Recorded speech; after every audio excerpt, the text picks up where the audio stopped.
বিসমিল্লাহির রহমানির রহিম। আসসালামু আলাইকুম। ইউএনকে কিচেনে আপনাদের সকলকে আমন্ত্রণ জানাচ্ছি।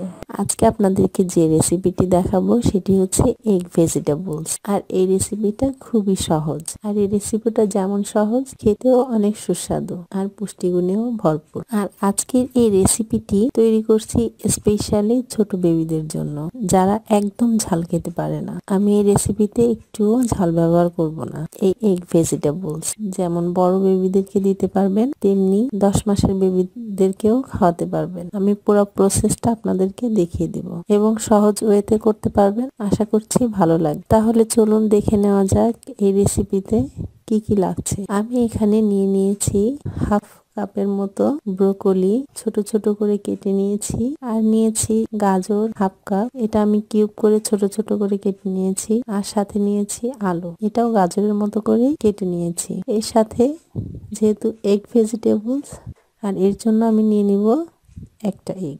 তো চলুন ভিউয়ার্স, দেখে নেওয়া যাক এই এগ ভেজিটেবলস তৈরির প্রক্রিয়াটা। আমি হাঁড়িতে কিছু পরিমাণ পানি দিয়ে দিয়েছি, পানিটা বলক এসে গেছে।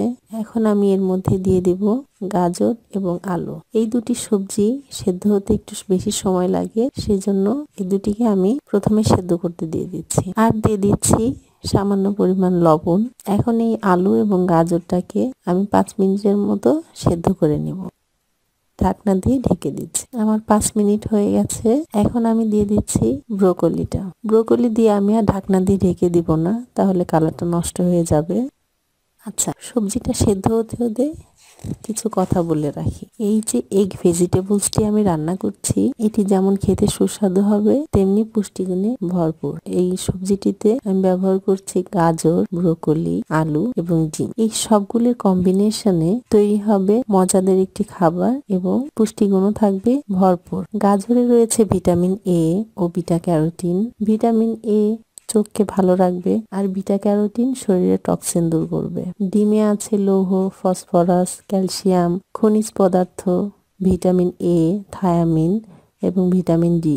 ব্রোকলিতে রয়েছে প্রোটিন, ফ্যাট। এই ফ্যাটটা হচ্ছে ভালো ফ্যাট, যেটা আমাদের শরীরের জন্য খুবই উপকারী। রয়েছে ক্যালসিয়াম, শর্করা, আয়রন। আর আলুতে রয়েছে কার্বোহাইড্রেট। সবকিছু মিলিয়ে অনেক হেলদি একটা খাবার হবে। যেহেতু ছোট বেবিরা সবজি খেতে পছন্দ করে না, তাদেরকে এইভাবে রান্না করে দিয়ে দেখবেন, অনেক পছন্দ করবে। এখন আমার সবজি সেদ্ধ হয়ে গেছে। আমি চুলায় কড়াই বসিয়ে দিয়েছি। কড়াইটা গরম হতেই দিয়ে দিচ্ছি 3 চামচের মতো সয়াবিন তেল।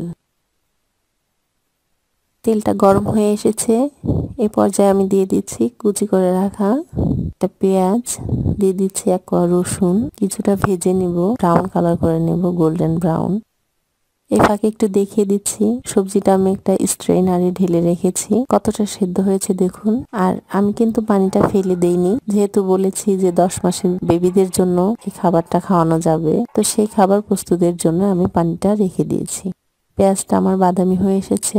এই পর্যায়ে দিয়ে দিচ্ছি একটি ডিম। ডিমটা সাথে সাথে একটু নাড়াচাড়া করে নেব, যেহেতু তেলের পরিমাণটা কম দেওয়া হয়েছে, ডিমটা লেগে যেতে পারে, একটু ঘন ঘন নেড়ে নিতে হবে। দিয়ে দিচ্ছি সামান্য একটু লবণ। অবশ্যই ডিমটাকে কড়া করে ভাজা যাবে না, যেহেতু আমি ছোট বেবিদের জন্য করছি। এখন সাথে সাথে দিয়ে দিচ্ছি সেদ্ধ করে রাখা সবজিগুলি।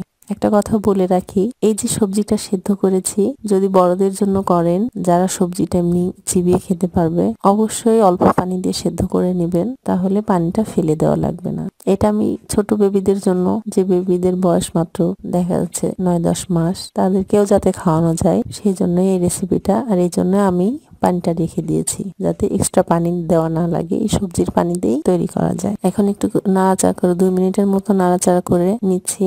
রান্না শেষ। এখন আমি চুলাটা বন্ধ করে দিচ্ছি।